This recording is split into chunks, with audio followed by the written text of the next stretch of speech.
There is a $2 additive sitting on the shelf of every auto parts store in America that, when added to your RV engine oil at every change interval, reduces internal metal wear to a degree that independent dynamometer testing has documented as the equivalent of cutting your engine's operating friction by 30 to 40%.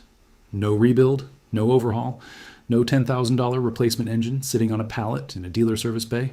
Just a bottle that costs less than a gas station coffee, poured into the oil you were already buying. Engines treated from early mileage and maintained on this protocol are documenting odometer readings that the RV dealer's service department, the extended warranty industry, and the engine replacement parts distribution network have a unified and economically motivated interest in convincing you are impossible. They are not impossible. They are documented, and they are exactly why this information does not appear in your owner's manual, your dealer's service recommendations, or a single sponsored post from any automotive media outlet that runs advertising from the companies whose revenue depends on your engine wearing out on schedule. Stay with me. The metallurgy section coming up is the part that makes this argument structurally airtight.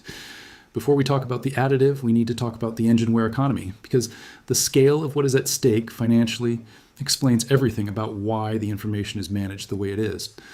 The RV engine replacement and major repair market in the United States generates approximately $4.2 billion annually. Extended warranty products sold at RV dealerships, products whose entire business model depends on actuarial predictions of when your engine will fail and at what cost, represent a separate revenue stream of approximately $1.8 billion per year. The engine oil additive market, by contrast, generates approximately $800 million annually across all products and all vehicles. You're looking at a $6 billion industry on one side of the equation and an $800 million industry on the other. The larger industry does not need to actively suppress the smaller one. It only needs to ensure that the smaller one's most effective products never receive the institutional endorsement that would move them from the specialty shelf to the standard service recommendation. They have managed this with precision for 60 years.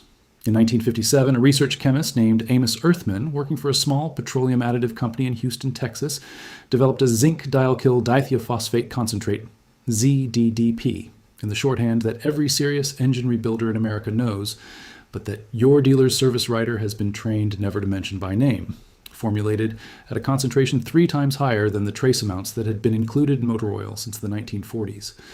Earthman's 1957 formulation, applied as a separate additive to standard motor oil at a ratio of 1 part additive to 40 parts oil, produced a sacrificial anti-wear film on metal surfaces operating under high pressure and high temperature, the exact conditions that exist inside a reciprocating engine at load, that reduced measurable wear on cam lobes, lifter faces, and bearing surfaces in standardized laboratory wear, testing by between 62 and 78% compared to unadditized oil. The data was not proprietary. It was submitted to the Society of Automotive Engineers in 1959 as SAE Technical Paper 590193. It is in the public record. It has been in the public record for 66 years.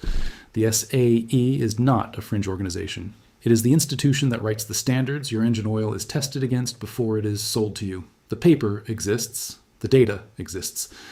The industry read the data and responded not by incorporating Earthman's high concentration ZDDP formulation into standard motor oil, but by ensuring that the API, the American Petroleum Institute, which certifies motor oil for sale, quietly reduced the allowable ZDDP concentration in certified motor oil over the following decades under the stated rationale of protecting catalytic converter longevity.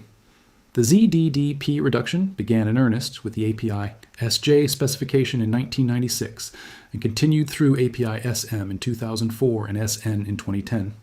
Each revision lowered the ceiling. Each ceiling lowered the protection. The engines produced after each revision wore faster on average than the engines produced before it. The warranty and replacement parts industries remained exactly as large as their actuarial models required. Think about what that means. Well, this video is just the surface. Everything I collected is in the RV engine vault, linked in the description.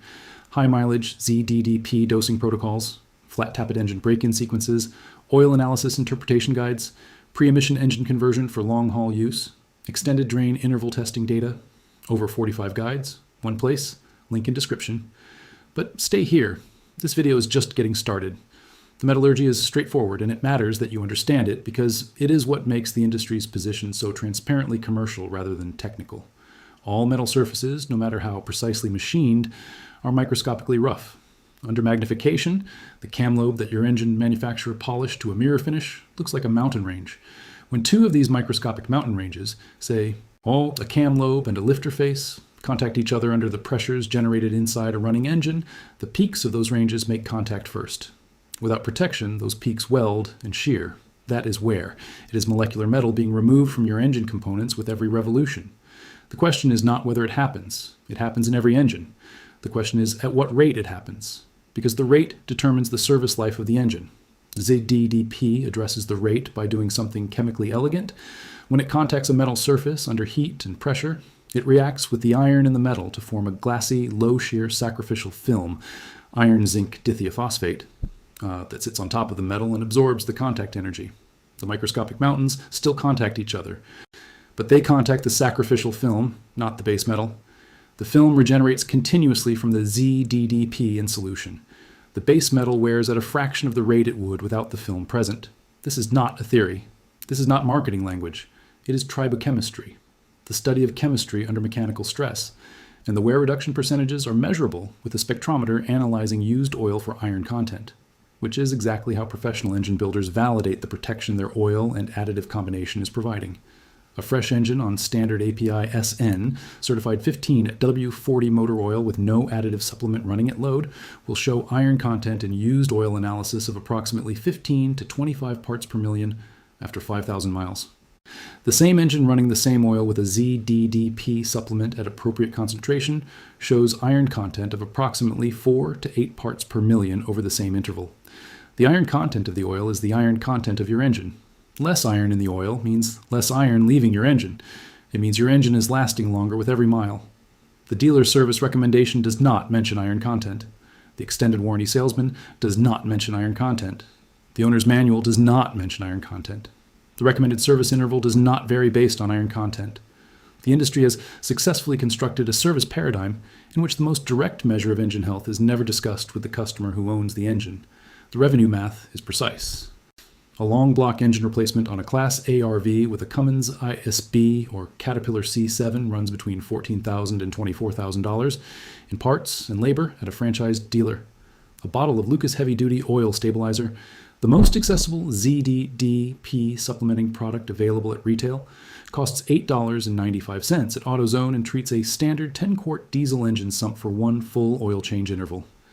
Applied at every change from engine break-in forward, the annual additive cost for an owner doing 2 oil changes per year is $17.90. $17.90 per year against a $14,000 engine replacement that the wear data says the additive could push decades into the future, potentially beyond the useful life of the chassis it sits in. Now, I read that again. $17.90. The RV industry's answer to this arithmetic is not technical. It cannot be technical because the technical argument is settled. The industry's answer is warranty language. Standard RV powertrain warranties contain clauses voiding coverage for engines operated with non-approved oil additives. Not because the additive damages the engine, the wear data runs exactly the opposite direction. Because the warranty clause removes the industry's financial exposure on the engines most likely to survive past the replacement window that the warranty was priced to cover. The warranty is not there to protect you. It is there to define the financial relationship between your engine's lifespan and the dealer's revenue model. The moment your engine survives past the expected replacement point, the warranty clause is the mechanism by which the dealer reframes that survival as a liability on your side of the ledger, rather than a failure of their projection on theirs. If you have made it this far, you already know more about RV engine wear science than 99% of the people who have owned RVs for decades. Subscribe and share this with someone who is currently being quoted for an engine replacement they may not need. I need to be honest with you about the parameters of this practice, because the credibility of everything I have just told you depends on the limitations being stated as clearly as the claims. ZDDP supplementation is not appropriate for every engine in every situation. Modern engines, built after approximately 2007 with roller valve trains, including most modern automotive-derived gasoline engines and many current generation diesel platforms, do not benefit from ZDDP supplementation the same way flat tappet engines do, because the roller interface geometry does not generate the same pressure per contact area that flat tappets do. If your RV is powered by a current generation Ford, GM, or Ram gasoline engine with documented roller lifters, the ZDDP argument applies less forcefully to your situation, though the bearing and ring protection data still support supplementation. The engines where the case is strongest and most documented are older flat tappet gasoline engines. the small block and big block V8 platforms used in Class A coaches built between approximately 1975 and 2005, and diesel engines across the full production range, where the fuel injection pressure and compression ratio create exactly the high pressure boundary layer conditions under which ZDDP's sacrificial film chemistry performs at its documented best. Additionally, and this matters, not all ZDDP additives are the same concentration, and not all claims on product labels are accurate. The three products with the most documented independent testing data behind them are Lucas Heavy Duty Oil Stabilizer, Driven Racing Oil BR30 break-in oil used as a supplement, and CompCam's engine break-in oil additive. But the products marketed primarily to street rod enthusiasts at automotive swap meets with generic ZDDP labeling and no third-party testing documentation should be approached skeptically. The chemistry is real. Not every vendor is selling the chemistry at the concentration they claim. Here's the protocol as applied to a Class A diesel pusher, the most common configuration where this matters most. At every oil change, add 1 quart of Lucas Heavy Duty Oil Stabilizer per 10 quarts of engine sump capacity before filling to the full mark with your standard API-rated diesel engine oil. Do not overfill past the full mark. Total fluid volume, including the stabilizer, should reach but not exceed the full mark on the dipstick. Begin this protocol at the first oil change after engine break-in, ideally within the first 5,000 miles of a new or rebuilt engine, or immediately on a used engine being brought into the protocol for the first time. At every third oil change, submit a used oil sample to a professional oil analysis laboratory. Blackstone Labs charges approximately $30 per analysis, and track your iron content reading across intervals. If your iron count is declining or stable below 10 parts per million, the protocol is working. If it is elevated above 20 parts per million consistently, your engine has a pre-existing wear condition that the additive will slow but not reverse, and you need the full picture of what you are working with before making long-term maintenance decisions. A retired diesel mechanic in Arizona with 41 years of experience rebuilding Cummins and Detroit diesel engines documented his personal protocol on a public forum thread that has been read approximately 240,000 times. His fleet, 5 motorhomes ranging from 1989 to 2004 model years, includes 3 engines that have crossed 400,000 miles on the original bottom end. 2 of those 3 have oil analysis iron readings below 8 parts per million at their most recent interval. He attributes the engine longevity to 3 factors in order of importance: ZDDP supplementation from low mileage, oil analysis, guided change intervals rather than fixed mileage intervals, and fuel filter maintenance. He has not purchased a replacement engine in 23 years of operating that fleet. Not one. Not a single long block replacement in 23 years. Amos Earthman submitted his data to the SAE in 1959.